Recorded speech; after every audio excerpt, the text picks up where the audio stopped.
Pilotët e aftë kryejnë disa nga uljet më të vështira të avionëve që mund të imagjinohet. Këto janë disa nga uljet më të vështira të avionëve.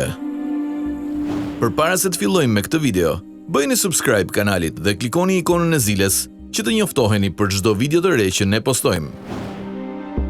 Uljet në aeroplan mbajtëse.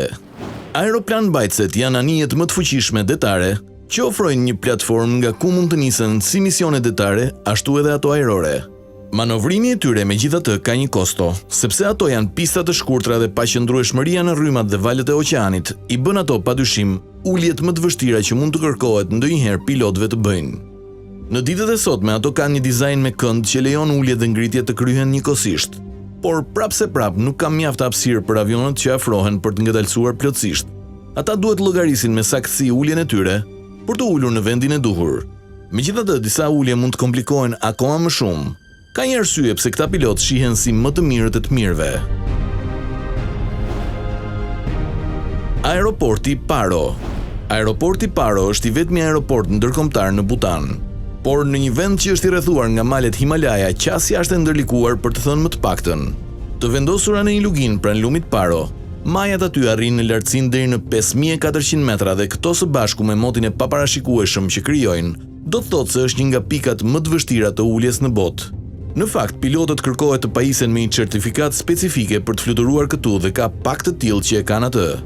Edhe atëherë fluturimet lejohen vetëm gjatë orëve të ditës, kur kushtet e motit janë mjaft të qarta për të parë pistën dhe terrenin përreth.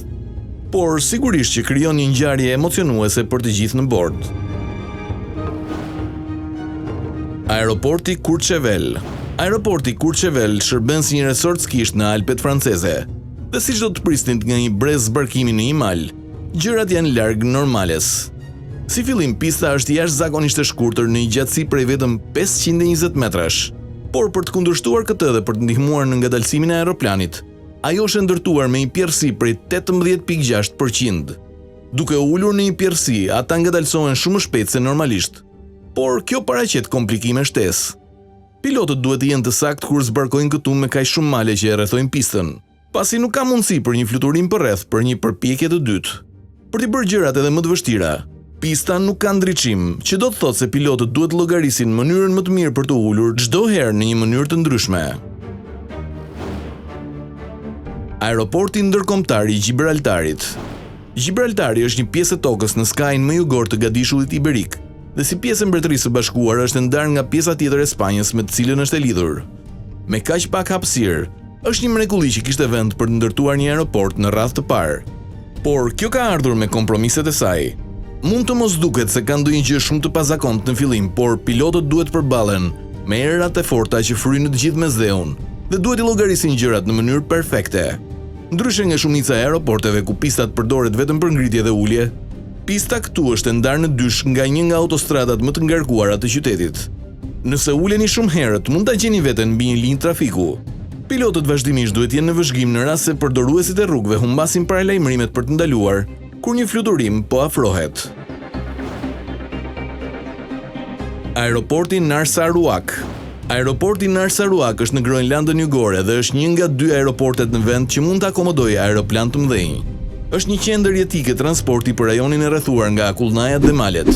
Është një qasje sfiduese edhe për pilotët më me përvojë. Dhe nuk është e pazakontë që llogaritjet e vogla të gabuara të mund të çojnë në rrëshqitje të avionit nga pista.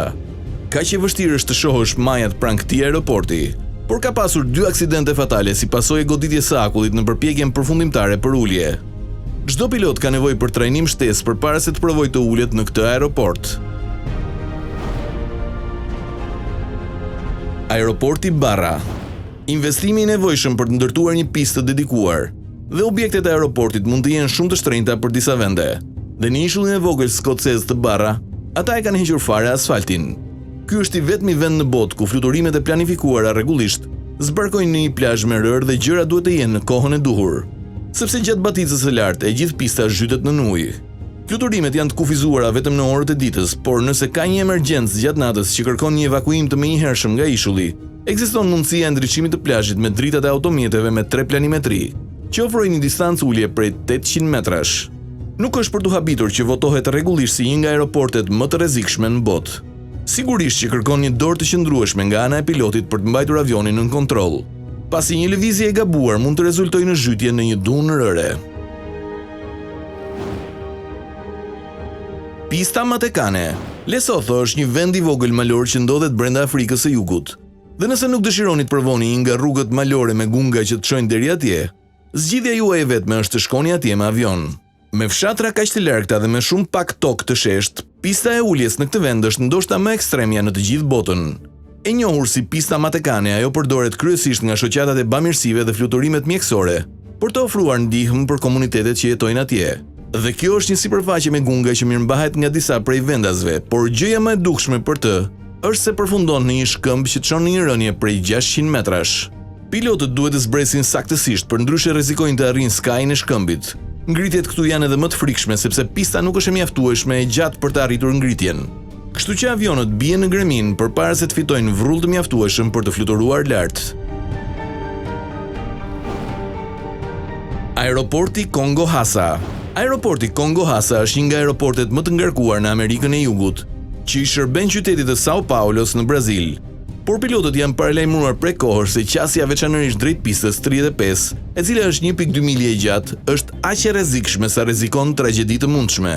Nëse shikoni nga dritaret teksa avionët do të zbresin, nuk mund të mos vini re ndërtesat e larta që ju rrethojnë dhe të duket sikur thjesht po kaloni majat e tyre përpara përplasjes përfundimtare.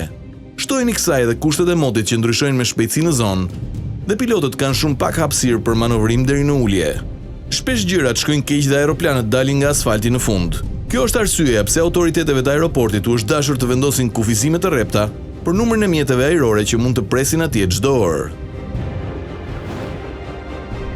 Aeroporti Gisborne. Aeroporti Gisborne mbulon një zonë prej 161 hektarësh pranë qytetit të Gisborne, i cili është në bregun lindor të ishullit verior të Zelandës së Re. Në fillim 3 pistat me bar dhe pista kryesore prej betoni, 1300 metrash, duken ashtu siç do të prisnit nga një aeroport me një terminal të vetëm. Por ky aeroport ka diçka mjaft të pazakontë. Për shkak të hapësirës së kufizuar për rrugë brenda dhe jashtë qytetit, pista kryesore ka një linjë hekurudhore që kalon drejt për së drejti. Është një nga të vetmet vende në botë ku kjo ndodh dhe kërkon komunikim të vazhdueshëm ndërmjet kontrollit të trafikut ajror dhe kompanisë hekurudhore për çdo aeroplan që afrohet, për të siguruar që pista të jetë e pastër kur ata të jenë duke bërë afrimin e tyre.